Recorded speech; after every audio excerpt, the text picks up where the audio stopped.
Live from the Stream Center, this is WFLA News, now at 11. Welcome in on this Tuesday. Looks nice outside right now, but changes are on the way. Good morning, and thanks for joining us. I'm Stacy Scheibel, along with meteorologist Justin Mosley. Hey, I know we need rain. That's the thing, and I guess some is coming today. Do tell. Yeah, we got a few showers in the overall weather picture. Not going to be a washout by any means, but Stacy, this rainfall is definitely welcome here across the Tampa Bay area. We remain under a severe and even extreme drought for certain parts of the area. And as we look outside of the weather window right now, we got a mixture of sun and clouds. Temperatures are in the middle 70s at this point in time. Our dew point at 66 degrees. A north wind is in place at 7 miles per hour, so a gentle breeze. And the sun will be setting this evening at 7:44. Should be a beautiful sunset here across the Tampa Bay area. Temperatures elsewhere slowly warming up. 72 in Lakeland. We have 73 in Sarasota right now. Brooksville reporting 72 and 71 degrees along the coastline in Port Richey. An onshore flow, that's our sea breeze, will keep our coastal communities a little bit cooler versus the inland locations. But overall, we're looking for another warm day of weather here across the Tampa Bay area. There is a weak front to our north, and this is a flashpoint for lift and some instability. It's the culprit that's going to give us a chance for rainfall later today. We think at about a 30% coverage across portions of the Bay Area. Highest probability will be found inland away from the coastline and beaches. So let's look at our future track model, walking you through the day hour by hour at 1 o'clock, a mixture of sun and clouds, but there are the pop-up showers and embedded thunderstorms across parts of the area. At times, it will be heavy, so you may need to dust off the old umbrella out there as we head through the afternoon hours. Once the sun sets, this will come to an end. We'll be fair overnight tonight, and a quiet start to the middle part of the work week, our Wednesday, as we slowly get you through. Mixture of sun and clouds in the forecast, and notice the storms popping up once again for tomorrow with that moisture in play and the front kind of hung up across our portion of the state, so we'll keep those rain chances going here across the Bay Area.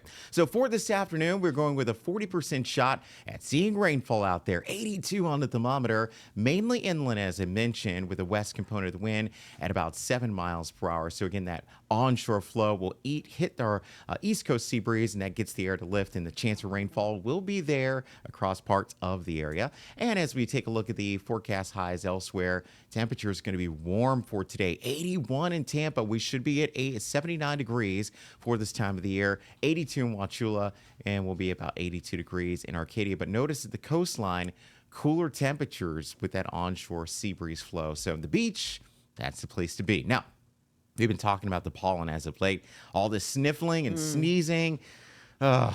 We can't do much about it either. We don't have a whole lot of rainfall to kind of wash that pollen out of the atmosphere. So high levels of oak, juniper, and nettle, that's what's doing the job. And notice we stay all the way through the end of the work week in the medium to high category, Stacy. So, yeah, get the allergy medicine out. We're going to need it over the next couple of days. I am one of those allergy sufferers. Okay, your must-see now stories. Police are investigating an overnight shooting in Ybor City. They tell us a person with a gunshot wound was found in a parking garage on 16th Street around 2 a.m. in the morning. The victim is being treated at the hospital but is not cooperating with officers. So right now we are waiting more information from the Tampa Police Department and hope to learn more today. Meantime, voters in Hillsborough County are headed to the polls right now for a special election to fill a state Senate seat. Republican Josie Tomko and Democrat Brian Nathan are running for the District 14 seat, vacated by Jay Collins when he was appointed lieutenant governor. So far, more than 55,000 voters in western Hillsborough County in South Tampa have cast a ballot, either early or through the mail. You have until 7 p.m. tonight to go to the polls and bring your ID. Remember to do that. Now, Israel used street cameras, we're learning, in Iran to help track and kill Iran's supreme leader. It shows how now every day surveillance can turn into a wartime weapon. We know that Israel hacked city camera feeds to allow the Ayatollah Khomeini to follow the Ayatollah. Recent advances in artificial intelligence have really enabled militaries and intelligence agencies to sift through vast amounts of surveillance footage and identify targets. So this is something that really hasn't been available before. But if you think about it, hundreds of millions of cameras are installed above shops and homes, on street corners, really all over the world, and many are connected to the internet and very poorly secured. So this is going to be a new wartime weapon you'll be hearing more about. And then we want to show you the very latest on that crash at LaGuardia Airport. That video was released, and we're not going to show you the impact, but there you see the plane about to hit that fire truck. This is the resulting crash. The pilot and co-pilot of that Air Canada flight were killed. 41 others were injured, taken to the hospital, many of them treated and released. A recording of the tower transmissions indicates the Port Authority fire truck was initially cleared to cross the runway and then told to stop. Too late. Apparently, the runway is still closed there as the NTSB continues to investigate this collision between the fire truck and that Air Canada flight. Just frightening moments, and so many people online looking at it's such an unusual thing to see a collision between a fire truck and an airplane, and of course, trying to stop an airplane going that fast quickly on a dime isn't possible. Now we're talking about TSA agents continuing to work without pay and causing huge backups at airports all over the country. Sheriff Grady Judd trying to do his part to help in a short video that he posted online that's really gaining some traction online. He encouraged TSA and ICE agents to come and work for the Polk County Sheriff's Office. Take a listen. Hello to all of you TSA and ICE agents. We recruit here at the Sheriff's Office for the best and the brightest. We even have recruiting bonuses. But best yet, we really give you a paycheck. And we never delay them. And we even have overtime. Come work with us. You'll not miss a paycheck. Ever. Of course, we are following that story today with Sheriff Grady Judd. He's always good at making headlines, and hundreds of TSA workers, as you know, have quit as their paychecks have been held up by the partial government shutdown. Joining me now via Zoom is Emmy Darkia. She is our reporter headed to Polk County to cover this story. I know you've covered Grady Judd a number of times. I don't think this is very tongue-in-cheek. He's looking for workers, and he knows there's some workers out there who need paychecks. Emmy? Yes, Stacy, and as you can see, currently in the car right now, ready to head to talk to Grady Judd. You heard those comments yourself, and we're trying to figure out how many positions he's trying to fill. What was so important about putting this message out right now? I know that the sign-in bonuses are thousands of dollars, but previously Grady Judd had also spoken on the DHS trying to recruit agents from his department. So I'm also wondering if this push is possibly to try to get some of those deputies back.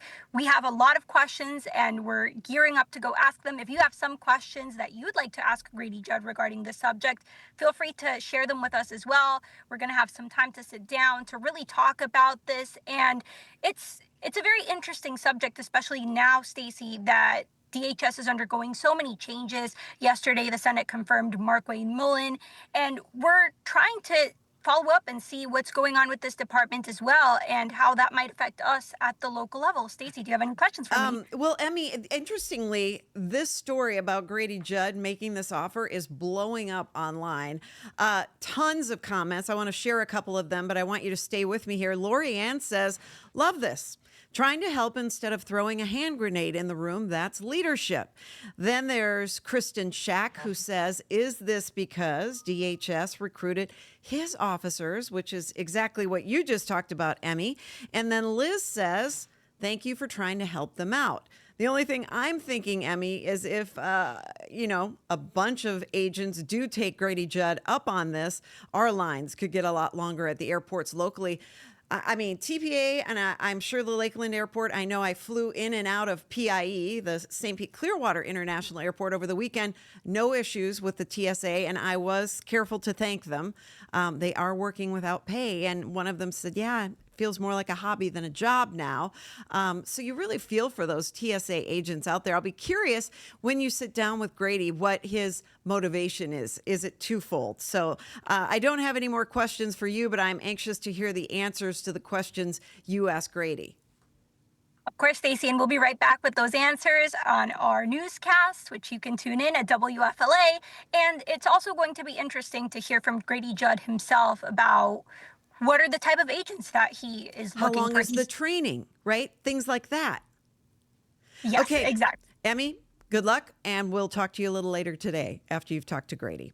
And now we want to show you something else. Take a look at this. The Hillsborough County Sheriff's Office has just released this video, really interesting video of deputies using that new device. It's called the Grappler.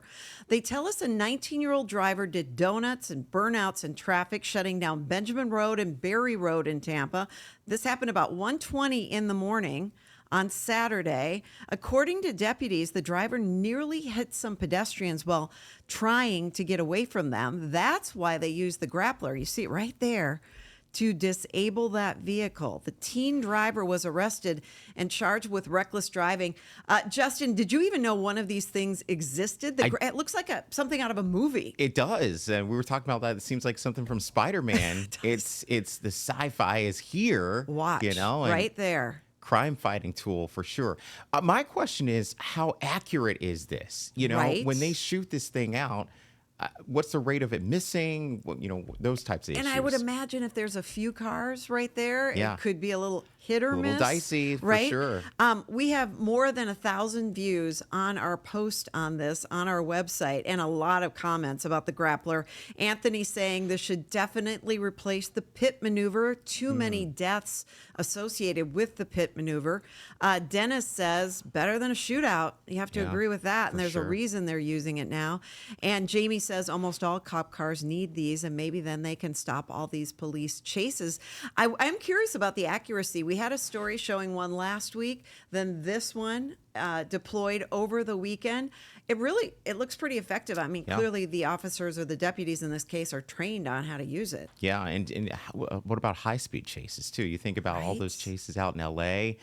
Does that work there? There's a lot of questions with Yeah, it. there was a 19-year-old driver. He was charged in this case, and a 17-year-old passenger in that car also arrested, accused of drug possession and carrying a firearm. So Wow. it's very effective, Yeah. and it seems a lot safer than the other For options sure. out there. For sure. All right, when we come back, we're going to talk dolphins and also sharks, believe it or not. We have some beautiful dolphin video. That's one of our favorite things about living in Florida. And Justin will have a look at not only the rain headed our way today, but the rest of the work week forecast right after this.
You're watching WFLA News now at 11 from the Stream Center. Welcome back in. Stacy Scheibel here along with meteorologist Justin Mosley, and a new study raising some concerns about what's ending up in our oceans, Justin. Researchers studying sharks in the Bahamas. Get this. They found nearly a third of the sharks had traces of caffeine, painkillers, and even cocaine. Oh my God. In there. As if sharks aren't scary enough. Right. You want a shark on coke? Definitely not. I don't want Nobody to wants encounter that. one like that. That's for sure. Scientists tested 85 sharks. They believe the contamination is coming from human pollution, including sewage and trash from tourists. that's This is awful. horrible. It is. I made a little joke about it, but it could really disrupt, shark health. Oh, for sure. Yeah, this For is sure. problematic. Yeah, the whole ecosystem. Right. Can you If you imagine? if it's in sharks, it's Yeah, in it's fish. going to and- continue. Yeah, part Yeah. of the cycle. Not All good. right, well, let's talk about something more uplifting, like the rain we need. I want to talk allergies because I'm just suffering right Yeah. now along with everybody else. But we are expecting Sneezing. some rain today. Yeah, a little bit. Mainly inland away from the coastline. And you can see the clouds kind of building with our SkyCam network here in Tampa as we look over the benchmark arena there. And as we head out to the coastline, the sea breeze is really doing a job of giving you a lot of sunshine there in St. Pete Beach. That's the place to be. Temperatures will be a little bit cooler. Sarasota looking good as we approach lunchtime here in Polk County. Mixture of sun and clouds as well. Temperatures 74 in Tampa, 74 in Brandon, 73 down in Sarasota, and the current reading right now in St. Pete, 77 degrees. So easy does it with our readings. This is the culprit for the rainfall that we'll see a little bit later this afternoon. It's a weak front. It's going to work its way to the south, stir up the atmosphere enough to give us that chance for rain. We think at about a 40% coverage across the Bay Area. So there's 1 o'clock. We're still dry as we head right after lunchtime. But as we head towards 4, 5, 6 o'clock, notice the radar, our max defender rate may be busy inland for places like Lakeland, Winter Haven, much of Polk County down into Highlands and DeSoto counties. We'll keep an eye on the radar there. Then it melts away, a quiet start to our Wednesday. And we'll do it again as we head through the day in the afternoon hours. So opportunities for rainfall certainly there across Tampa Bay for the next 48 hours or so. 82 for today. Rainfall mainly inland, a 40% coverage, we think, and the temperature trend showing the readings will come down into the middle 60s for tonight under a fair sky after any rain and thunder does come to an end. And there's another look at the pollen forecast. It remains in the high category here, medium to high oak, juniper, and nettles. So again, not much in the way of relief from the rainfall. And there's our extended rainfall outlook. Again, chance for rainfall tomorrow and Wednesday, or today and Wednesday, and then things will begin to kind of change around with drier weather coming back in.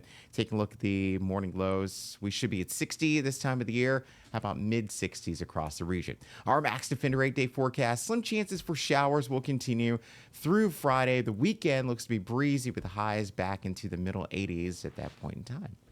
I know you and I talked about how nice last weekend was. Yes. This weekend seems, a tad warmer, but Yep. this is the time of year. There's It a is. reason people flock here. Yes. Right? We got to enjoy it while we got it. We could just bottle it up and break it out in August, Oh, I know.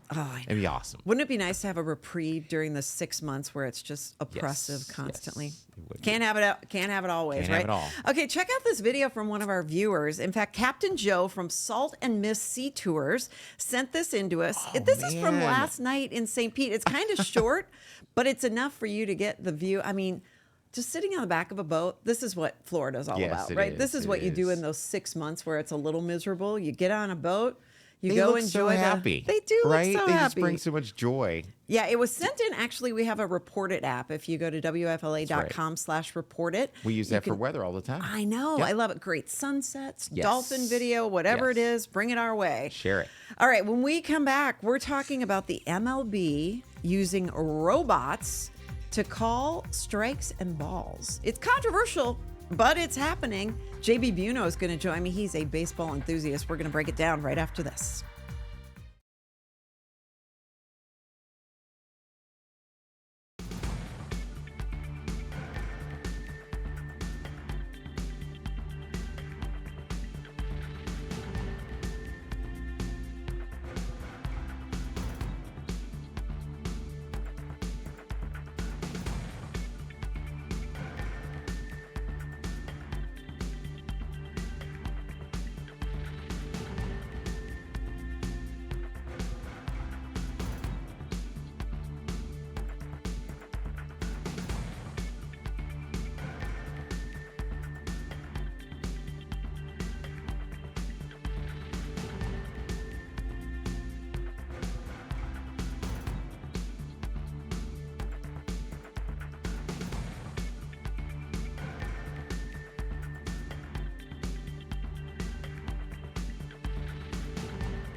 Parking is a hot topic. The city of St. Pete Beach, in fact, is going to be talking about that again tonight. They have a proposal where rates will go up anywhere from $1 to $7, depending on the day, the location, and even the time of year. So think event-focused surge pricing almost. It's really been a hot topic there. So that discussion continues tonight at 6 if you're interested in participating in the city of St. Pete Beach discussion. Now, we want to talk robot umpire. I'm a softball mom. My daughter, you may or may not know, plays at Notre Dame. But these are actually coming to the big leagues. And JB Buno is joining me right now. This is going to be an automated ball and strike system. It's going to be introduced during the regular season. That starts tomorrow. It's a challenge system. It's a challenge system. Okay. Everyone calls them robot umps. Okay, but hold on. Baseball fans know it's not really robot They're umps. not calling every ball and strike. No, this is all right. So I'm going to teach everybody at home now. If you're watching baseball this week, you're going to see this now. Okay? This is the new sign. Okay. If you see a pitcher, a catcher, or a batter go like this, they're calling for a challenge, and it has to be done expeditiously. Like immediately. Immediately. So wait, that they can challenge the call. The pitcher can call it, the catcher can call it. Yes. And who else? And the hitter. The hitter, if the hitter is called for a strike or a strikeout, most importantly a strikeout, they can, Do they get a limited number of these? 2 per game. Okay. But you can get as many as you want if you keep getting them correct. Okay. There's going to be a level of strategy here that's quite intriguing. And I'm a big baseball fan. Right. I think this is going to be great for the sport I do because too. I do too. you're not going to have those massive blown calls that people are talking about for days on end that ruin the game. Look, the NFL, Stacey, Correct, has been using this for a decade plus to great effect. Now, if you're calling it success. every second, it No. slows down the game. But with 2, I have numbers, okay? So from spring training, and actually just spring training alone, less than 2% of pitchers are getting challenged. Oh. And it's somewhere in the neighborhood of around 10 seconds or so that it takes for them to turn around to the scoreboard and actually have you see it on quick. the Jumbotron. It's quick. It's okay, quick. I have to tell you, in college softball, they've had this for a minute too. They go to video review, Yep. so they do this Oh, okay, instead yeah, of right, this. right. They're like, get the headphones. Yep. Then the ump goes, puts on the headphones, looks at the video, and either overturns the call or doesn't. Also, you get 2 of those. Very similar now. What's coming to baseball, but I think it's going to be kind of cool. I like the idea of it. I think fans are going to grow to love it because those big calls that could change games or even seasons or a perfect game maybe won't get blown. I like it. All right. Thanks for joining us. Of course. And I'll see you back here on News Channel 8 at 4. In the meantime, have a great day.